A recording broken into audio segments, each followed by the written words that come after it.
가까운 나라 일본은 인구가 1억 3,600입니다. 땅의 크기는 우리 남한의 한 4배 이상 됩니다. 우리 남한은 코리아는 인구가 5,200만입니다. 그러니까 일본 인구가 우리보다 2배 반이 넘는 인구고 땅도 훨씬 큰 땅이지요. 또 과거에 우리를 식민지화해서 지배했었습니다. 두 나라가 다 수출로 살아가는데 감사하게도 지난 7월, 8월 2달 동안 우리 수출 총액이 일본을 넘어섰습니다. 참 아주 굉장한 일이지요. 우리나라 수출이 일본을 능가했다는 것은 보통 일이 아니지요. 지금 윤석열 정부에 이런 일 저런 일 잘하는 것 못하는 것도 있겠지만은 15개월 동안 수출이 흑자로 나가고 있습니다. 대단히 좋은 일이지요. 생각을 해보면은 이 나라는 정치가 뒤죽박죽하고 국민이 왔다 갔다 해도 하나님이 보호하시는 나라다, 그런 것을 느끼게 됩니다. 내가 한 20년 전에 일본을 갔을 때에 일본 동경대학 경제학 교수가 나와 식사하면서 앞으로는 코리아가 일본을 앞서게 될 것입니다. 그런 얘기를 해서 그때는 가망 없는 얘기지요. 어째서 그렇게 생각하십니까? 했더니 일본의 약점을 김 선생님은 잘 모르시지요. 그래서 일본의 약점이 뭐인데요? 했더니 일본은 중심 종교가 없습니다. 일본은 잡신의 나라입니다. 일본은 가미사마가 하나님 신인데 일본은 공식적인 가미사마만 6,000명입니다. 일본은 중심 종교 없이 잡신의 종교입니다. 지금도 일본의 주택가에 가면은 집 앞에 늘 귀신 섬기는 밥상을 한 상 차려놓지요. 그러면서 하는 말이 코리아가 그 점에서 일본보다 굉장한 강점, 스트롱 포인트다는 거지요. 코리아는 프로테스탄트 철치, 개신교가 강력한 중심 종교이기 때문에 미래가 있습니다. 그래서 그 교수가 나하고 식사하는 동안에 한국이 일본을 앞서는 데는 3가지 조건이 필요합니다. 내가 기가 번쩍 뜨이지요. 한국이 일본을 앞선다. 20년 전 그때는 상상을 못하던 시절이지요. 그 내가 귀를 기울여 들었는데 첫째는 남한의 기술과 자본이 북한 노동자와 합쳐야 됩니다. 남한의 기업이 북한 노동자들을 이용해서 물건을 만들면 메이드 인 코리아, 세계 경쟁력이 없는 최고의 상품이 됩니다. 그걸로 코리아는 경제 강국으로 올라설 수 있습니다. 두 번째는 뭐이냐 했더니 한국의 프로테스탄트 처치가 재구실을 하면 됩니다. 재구실.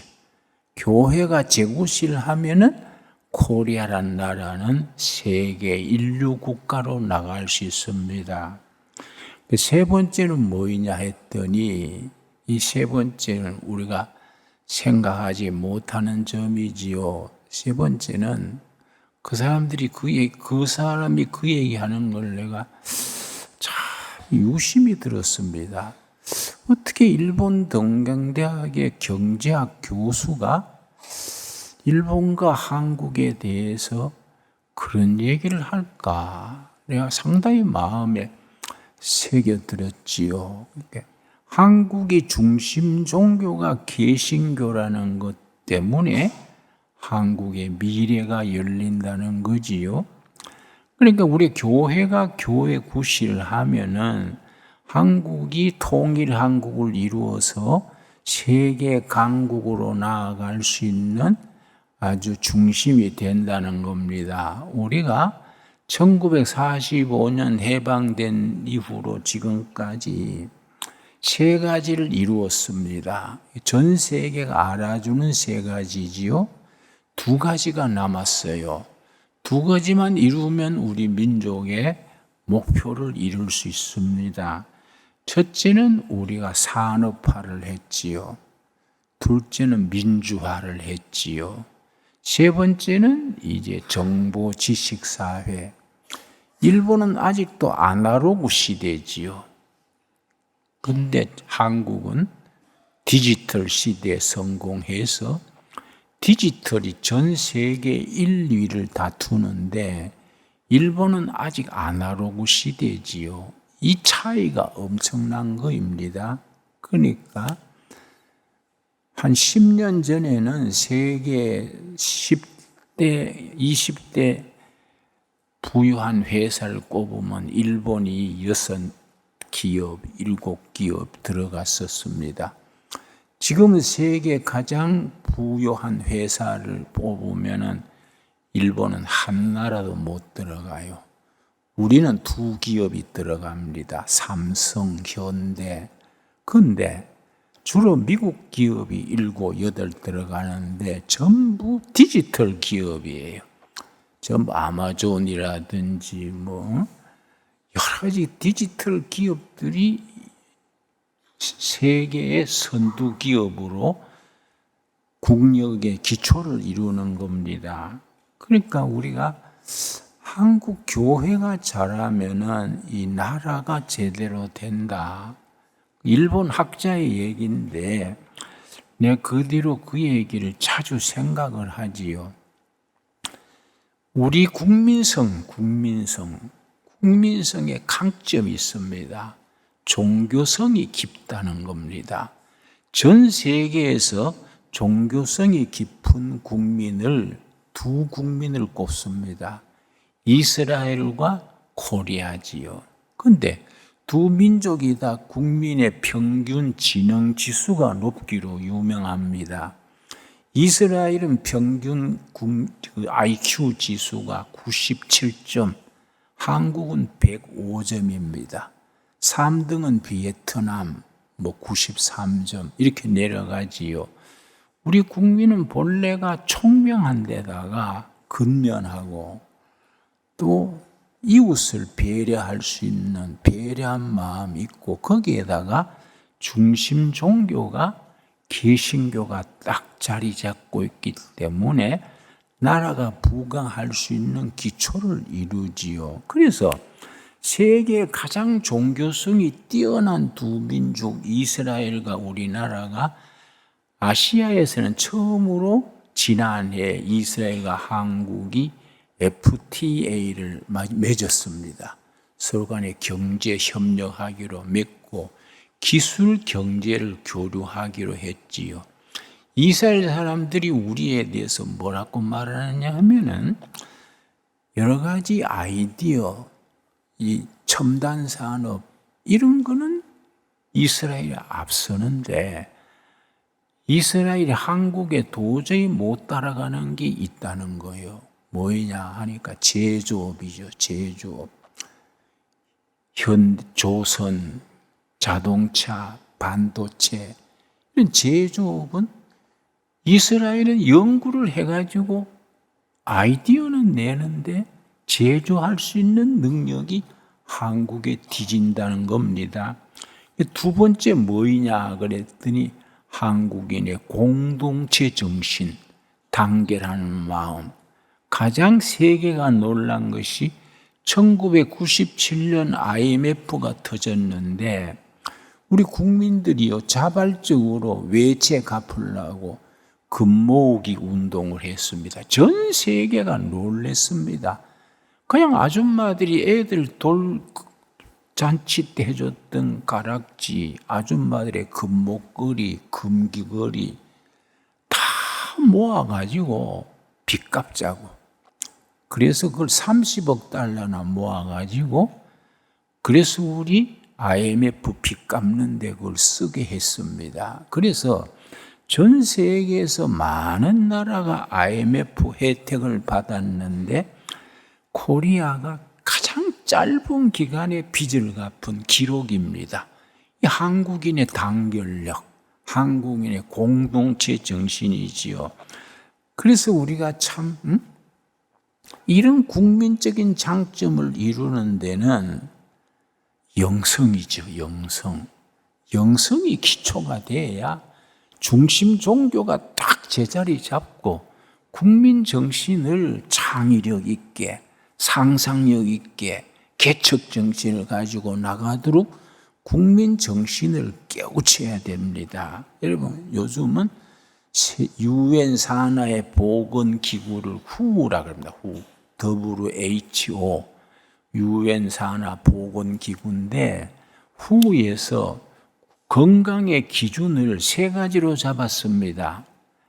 신체적인 건강, 그리고 정신적인 건강, 사회적인 건강, 3가지가 균형 있을 때 건강이라고 WHO에서 규정을 했는데 한 4, 5년 전에 그것을 고쳤어요. 한 가지가 빠졌다. 건강한 기본 국민이 되려면 4가지를 갖추어야 된다. 물론 신체적 건강, 정신적 건강, 사회적 건강은 여전히 있는 거이고 하나 더 붙였습니다. 영성이에요. 영적 건강.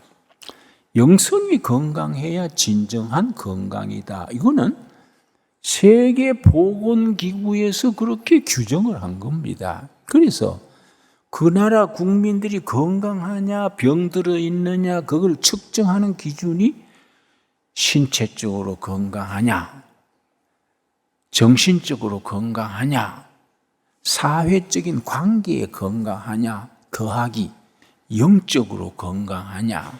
그래서 영성에 있어서 이스라엘의 영성과 한국의 영성이 전 세계 으뜸이지요. 그래서 두 민족이 다 뛰어난 영성을 가진 국민인데 그 차이가 있어요.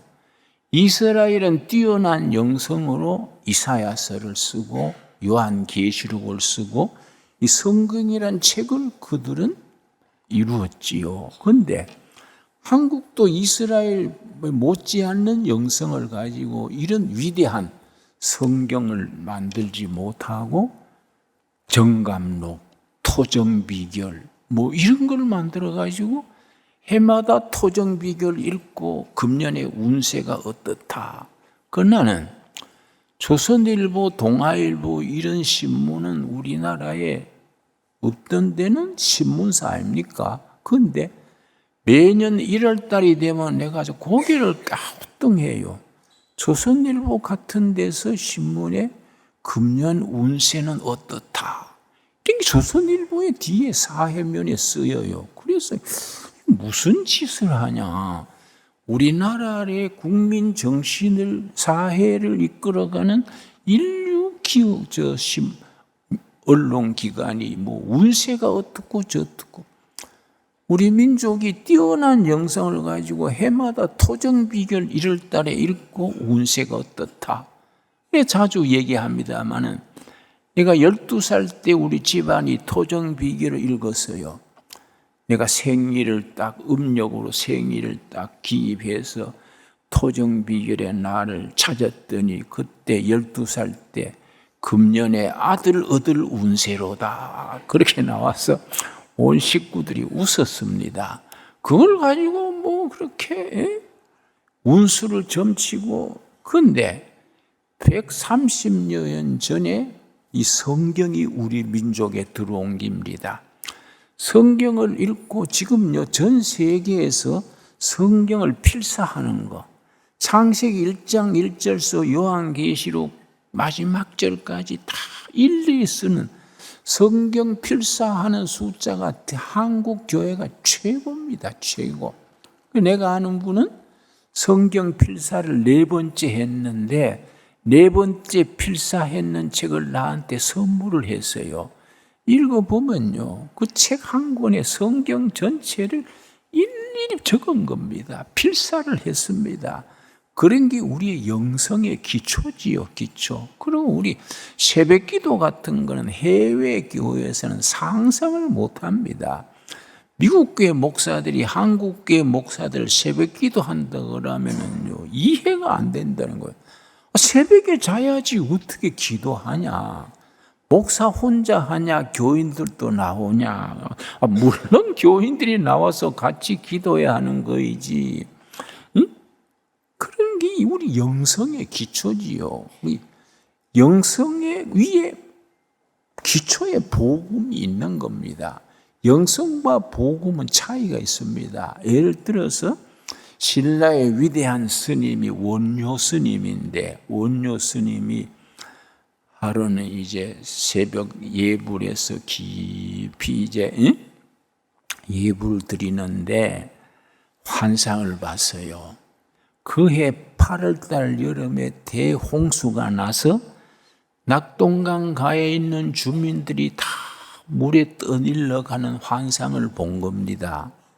그래서 그 원효 스님이 딱 벼랑을 울컥매고 낙동강 하류의 낮은 지역에 있는 집들을 찾아다니면서 올여름에 큰 홍수가 나니까 집을 높은 데로 옮기시오. 이 자리에 있다가는 떠내려갑니다. 그러니까 이 돌중이 무슨 소리 하고 있냐 하고 안 들었어요. 그 말을 듣고 집을 높은 데로 옮긴 사람은 다 살고, 그 말 안 들은 사람들은 낙동강 범람에서 다 물고기 밥이 됐지요. 그게 영성이라 그럽니다. 여러분, 이순신 장군이 쓴 난중일기 있습니다. 난중일기. 이순신 장군이 끝까지 매일 일기를 썼는데 그 중에 보면 이순신 장군은 뭐 불제자도 아니고 크리스찬은 물론 아니고, 그런데 그 난중일기에 내가 지난밤 꿈에 신인이 나타나서, 신인, 성령의 사람이지요. 신인이 나타나서 내일 일본 적과 싸울 때 전략을 이렇게 펼쳐라. 신이 가르쳐 줬다는 거예요. 아니라 다를까? 그 다음날 일본 외선 10배가 넘는 외선하고 전쟁을 치렀는데 꿈에 신인이 일러준 대로 작전을 펼쳤더니 대승을 해서 일본 외선을 전파시켰지요. 그 난중일기에 나옵니다. 그 이순신 장군의 영성이죠, 영성. 그러니까 아마 이순신 장군이 지금 좀 활약했다면 아마 장로쯤 됐겠지요. 이순신 장로가 됐겠지요. 이런 그 영성. 그러나 그 영성만으로 부족하고, 거기에 복음에 계시된 복음의 엑기스, 복음 위에 영성이 있어야 되지요. 우리 한국교회는 출발 때부터 그 민족 전통인 영성의 기초 위에서 복음을 받아들였습니다. 한국교회 초대 첫 번째 목사 중에 한 분이 길선주 목사입니다. 길선주 목사가 20대에 신선되는 공부를 해가지고 산속에 깊이 들어가서 소나무 잎을 뜯어 먹으면서 신선되는 수양을 해가지고 어느 정도 도가 깊어졌냐면은 이 부상이 있습니다. 부상. 깊이 수련하는 중에 몸이 공중에 뜨는 겁니다. 몸이 공중에 떠가지고 한참 있는 거이지요. 신선되려고 수도하는 길선주가 그런 경지에까지 들어가고, 또 병자들이 찾아오면은 무슨 약을 지어라, 또 안마를 해주면 병자들이 나섰어요. 그래 길선주 그 도 닦는 도인한테 추종자들이 많았습니다. 그런데 문제는 뭐이냐? 마음에 평화가 없는 거예요. 마음이 불안하고, 꿈자리가 시끄럽고, 인생 사는 게 행복하지를 않아. 그래서 나중에 신경쇠약 비슷하게 걸려가지고 신성 공부 그만하고 집에 내려와서 이제 농사 짓고 사는데, 같이 신선되는 도 닦던 사람 중에 김종섭이라는 후배가 있었는데 한 5살 아래예요. 이 사람이 하루는 와가지고 선주형 예수를 믿읍시다 이러는 거예요. 길선주가 깜짝 놀래가 왜 서양 귀신을 섬기려고 하냐? 우리 조상들이 섬기던 신 놔두고 왜 서양 귀신 섬기려고 하냐? 그런 소리 하려면 우리 집에 발걸음도 하지 마라 쫓아냈어요. 또 한 달 뒤에 다시 또 와가지고 선주형 예수를 믿어야 살 길이 열립니다. 그래 또 쫓아냈어요. 또 한 달 뒤에 3번째 쫓아와가지고 선주형 그럼 내기를 합시다. 선주형이 조상신하고 내가 믿는 예수신하고 누가 진짜 신인가 내기를 합시다. 어떻게 하는데? 그러니까 우리가 산속에 들어가가지고 3일 동안 물도 마시지 말고 형은 형이 섬기는 조상신 부르고 나는 예수신 섬기고 불러가지고 응답 나타나는 신을 같이 섬깁시다. 그러니까 길선주가 막 그렇게 하거든요. 그러자.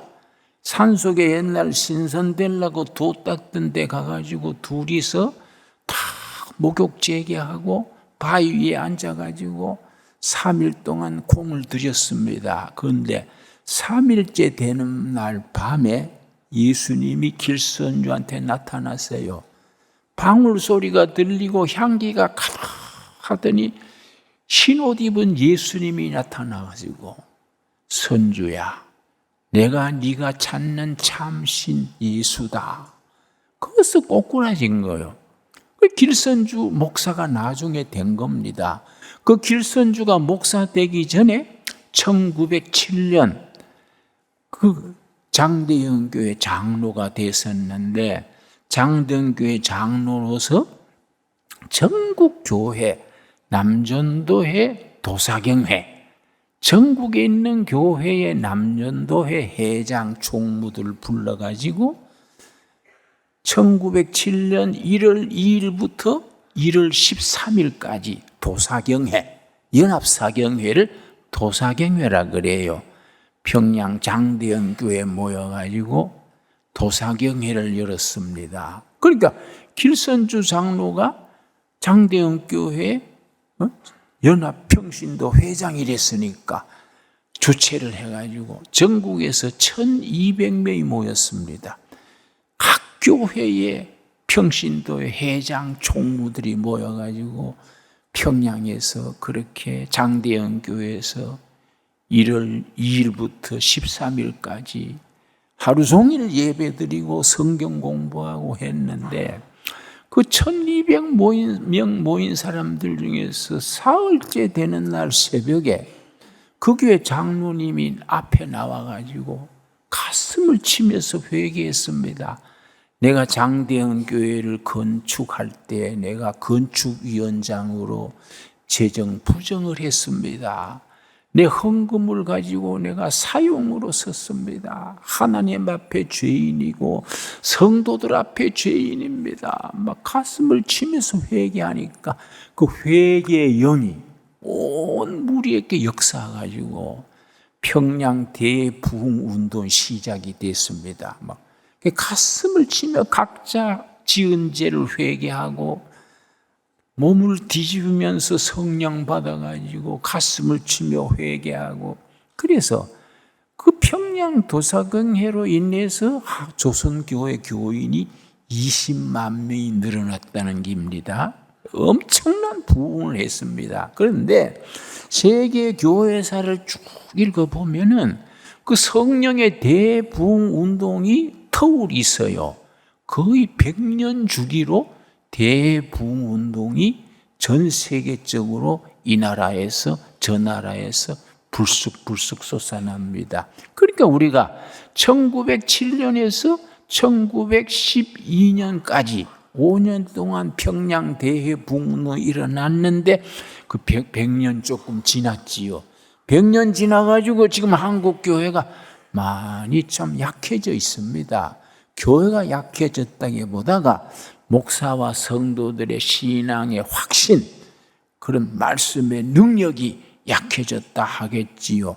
우리가 이것을 정말 복음적인 능력을 가지고 새로운 역사를 만드는 일에 한국을, 통일한국을 이루고 선진한국을 이루는 일에 영적인 우리 뛰어난 복음의 능력과 영성을 가지고 나라와 사회를 새롭게 하는 일에 우리가 빛을 발해야 될 때가 됐습니다.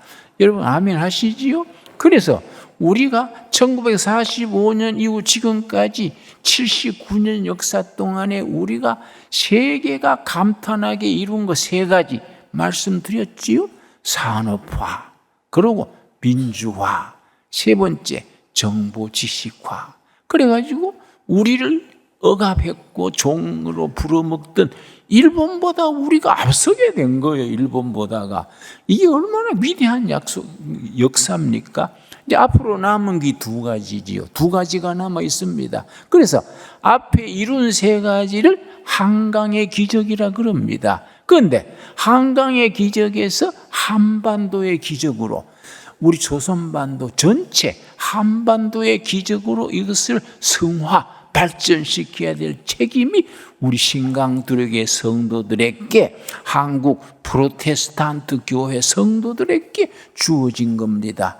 다른 게 아니고 통일한국을 이루고 통일한국이 선진한국으로 나아가서 세계에 높임받는 대한민국, 온 세계가 박수치는 대한민국으로 발전해 나가야 되는 책임을 우리가 한국 교인들은 그런 사명감을 가지고 있는 겁니다.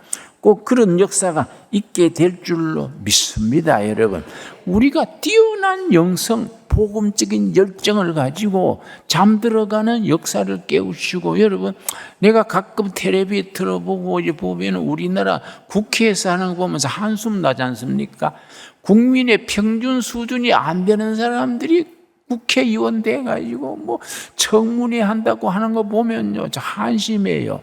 그래 내가 그 김문수 노동부 장관 된 분하고 같이 친한 사이인데, 내가 김문수 지사가 경기도 도지사로 출마할 때에 내가 후원회 회장을 했습니다.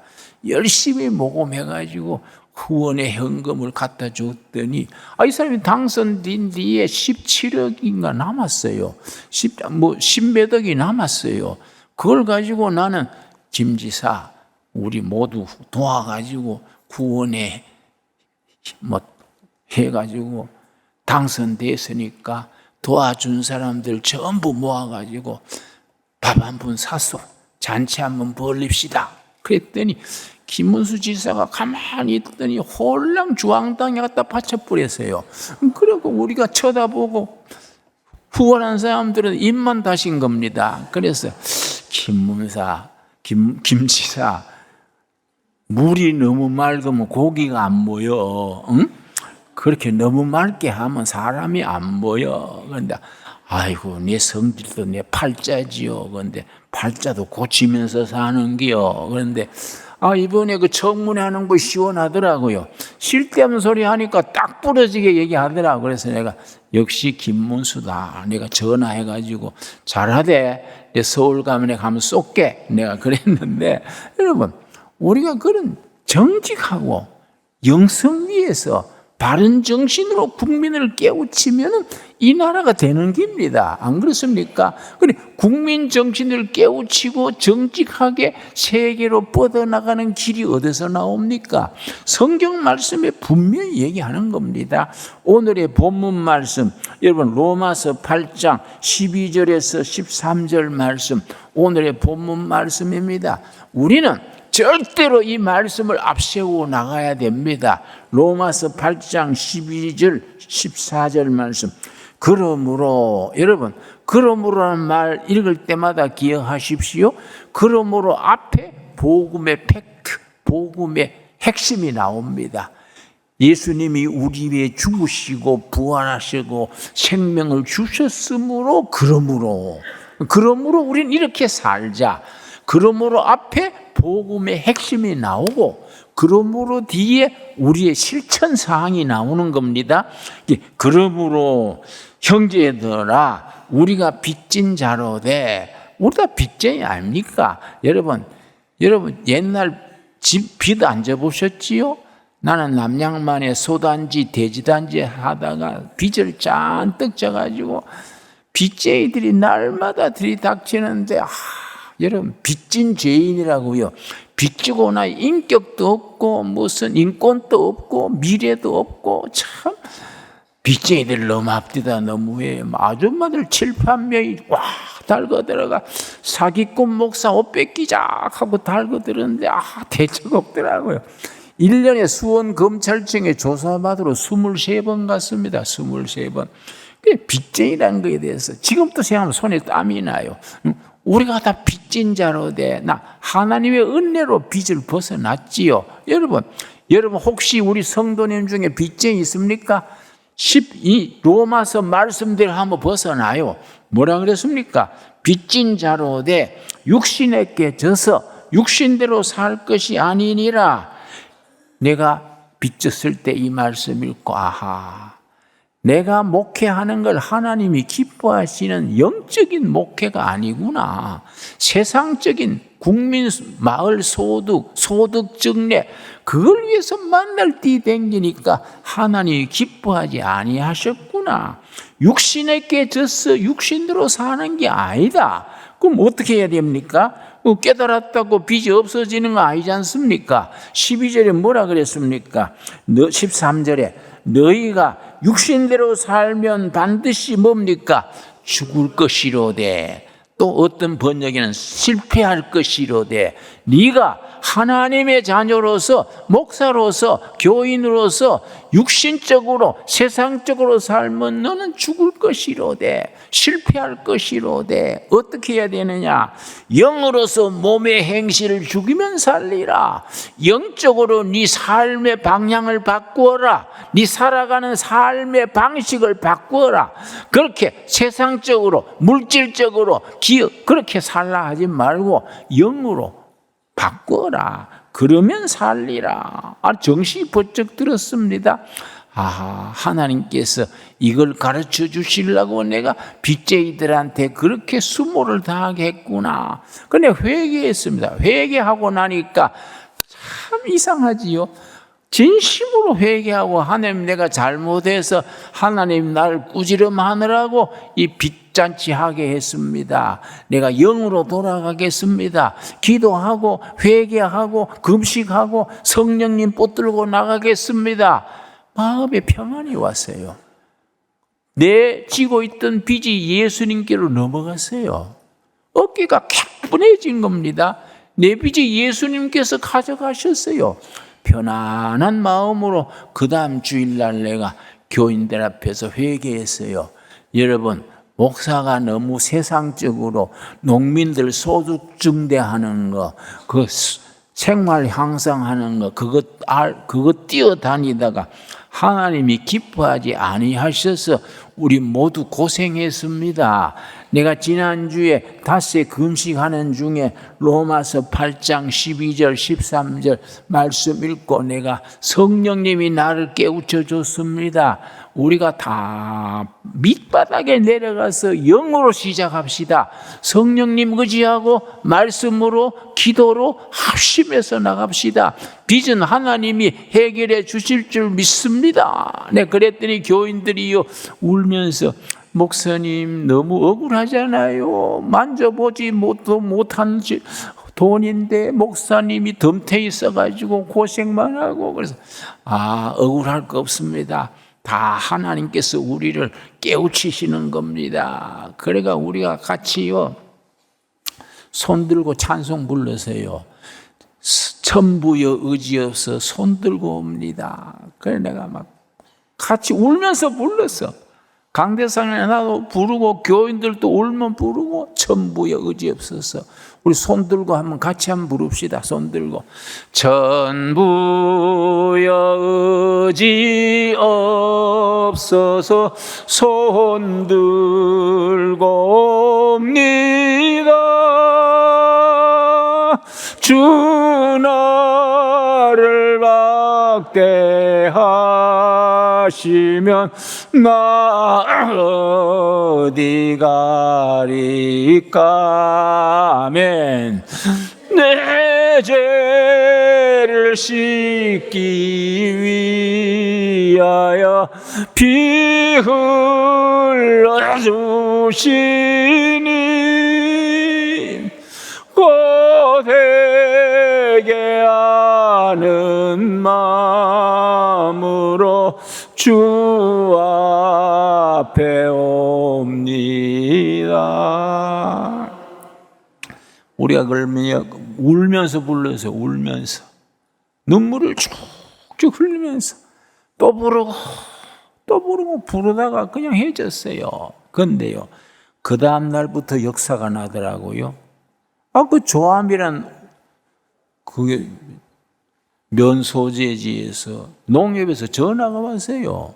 김진호 목사님, 송금 온 게 있으니까 받으러 도장하고 주민등록증 가지고 받으러 오십시오. 그랬더니 나는 잘못 온 거 아니요? 난 주권에 있어도 받을 게 없는데. 그랬더니 번지하고 다 맞는데요, 도장 갖고 오세요. 그래 갔더니요, 내가 새벽을 깨우려다 책 나왔잖아요.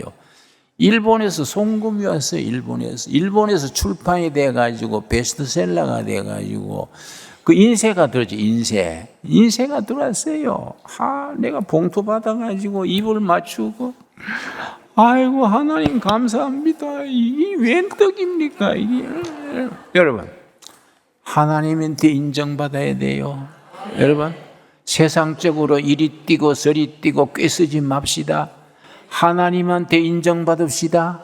그래서 14절에 뭐라 그랬습니까? 로마서 8장 12절 13절에 14절에 뭐라 그랬지요? 자, 12절부터 우리 한번 같이 읽겠습니다. 우리 한 음성으로 같이 읽겠습니다.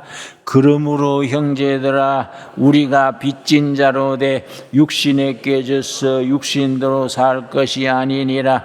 너희가 육신대로 살면 반드시 죽을 것이로되 영으로서 몸의 행실을 죽이면 살리니. 14절, 무릇 하나님으로 영으로 인도함을 받는 사람은 곧 하나님의 아들이라. 14절 다시 읽겠습니다. 무릇 하나님의 영으로 인도함을 받는 사람은 곧 하나님의 아들이라. 여러분, 하나님의 영으로 인도함을 받읍시다. 성령의 인도함을 받읍시다. 세상 꾀를 가지고 자꾸 이리 뛰고 저리 뛰고 하지 말고 하나님의 영, 성령님 의지하고 하나님의 영으로 인도함을 받는 귀한 하나님의 자녀 신광 구례교회 성도들로 바로 서기를 바랍니다. 기도하겠습니다. 하나님 감사합니다. 때를 따라 도우시는 하나님의 은혜로 제가 날마다 우리가 하나님의 영으로 인도함을 받는 하나님의 자녀가 되게 하여 주시옵소서. 우리가 세상에서 빚진 자입니다. 빚진 자로 돼 육신으로 살다가 육신으로 망하지 말게 하시고 영으로, 하나님의 영으로 우리가 승리하는 우리가 되게 하여 주시옵소서. 영적인 것이 육신을 이기고 승리함으로써 성령의 인도함을 받아 승리하는 우리, 하나님 영광 돌리는 우리 성도들, 가정 사업 심령이 되게 역사하여 주시옵소서. 우리가 온 나라 온 백성들에게 영으로 사는 길, 복음이 참 진리인 것을, 참 생명이고 살 길인 것을 삶으로 전하는 우리들이 되게 인도하옵소서. 예수님 이름 받들어 기도드려 싸움나이다. 아멘.